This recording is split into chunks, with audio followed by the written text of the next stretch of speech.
Permainan aneh yang ditampilkan Timnas Indonesia U17 dan Australia U17 di laga terakhir fase grup kualifikasi Piala Asia U17 membuat netizen India di media sosial geram dan meminta AFC untuk menjatuhkan hukuman.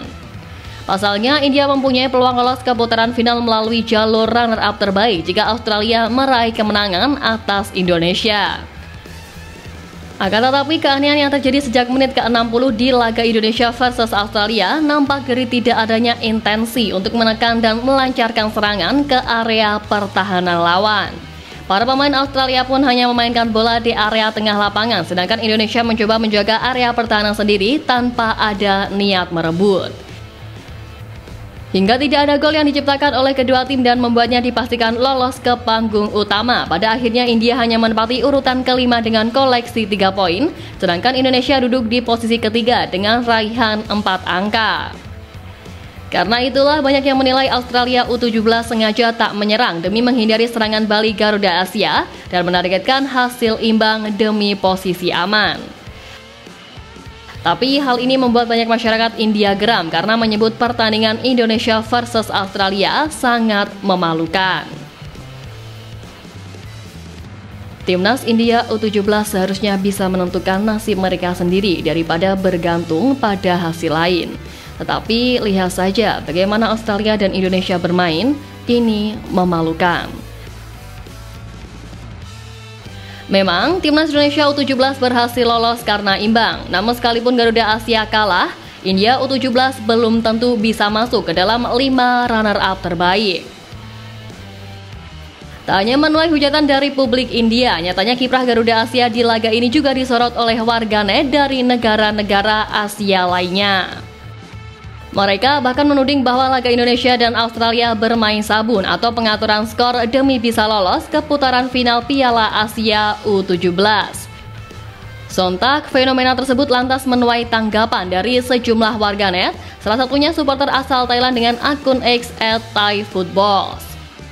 Melalui cuitannya, supporter Thailand itu merasa tidak setuju apabila Timnas Indonesia U17 dituding melakukan pengaturan skor ketika bermain imbang dengan Australia.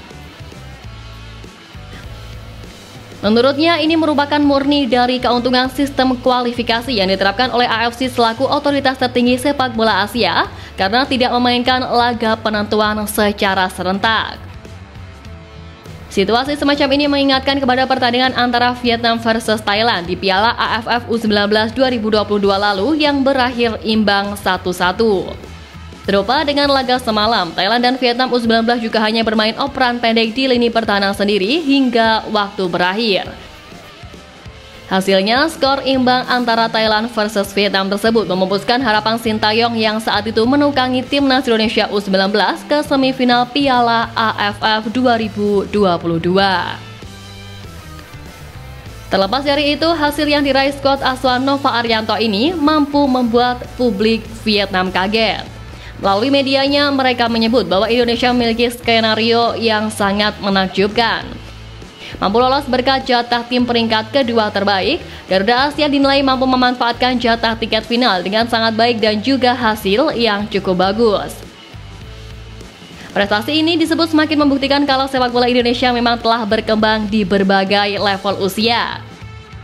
Ya, ini terlihat dari kiprah Garuda Asia yang punya catatan pertahanan terbaik di ajang kali ini.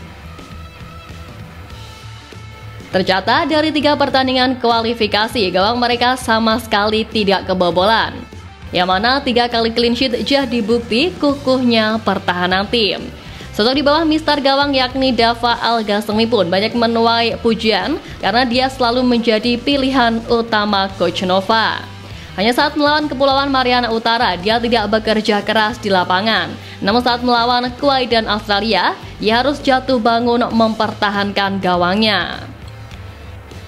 Lalu jika menilik ke belakang, bakat Dava ternyata sudah tercium oleh klub di Liga 1.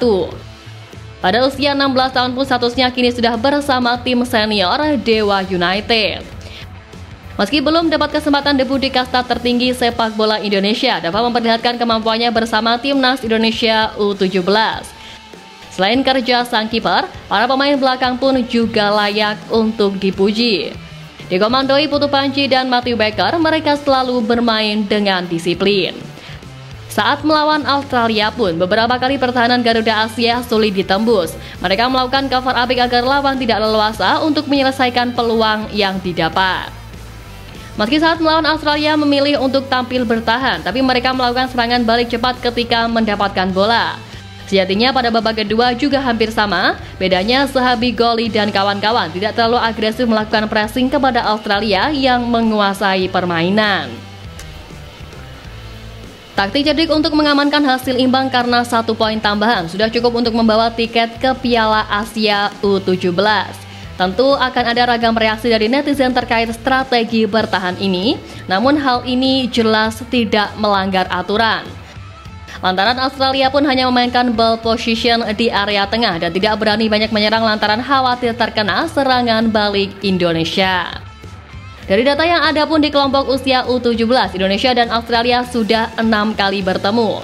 Itu termasuk laga yang berlangsung di Kuwait kemarin. Dari head to head, Australia memang masih unggul, di mana mereka menang 5 kali, sekali imbang dan juga sekali kalah. Pertandingan terakhir di Kuwait jadi kali pertama yang berakhir tanpa gol. Karena itu, pertandingan pamungkas kemarin pun disorot langsung oleh Ketua Umum PSSI Erick Thohir. Melalui Instagram pribadinya, Pak Erick menyampaikan pesan khusus untuk Timnas Indonesia U17. Timnas Indonesia U17 berhasil lolos ke Piala Asia U17 2025, sekaligus menjaga harapan untuk bisa tampil di Piala Dunia U17. Timnas Indonesia U17 akan bersaing untuk menjadi 8 tim terbaik di Piala Asia U17 untuk bisa tampil di Piala Dunia U17 bersama Qatar yang akan menjadi tuan rumah. Unggahan tersebut sontak sekaligus sebagai ungkapan target untuk Matthew Baker dan kawan-kawan untuk tampil ngotot di Piala Asia U17 demi tiket lolos ke ajang yang lebih tinggi, yakni Piala Dunia U17.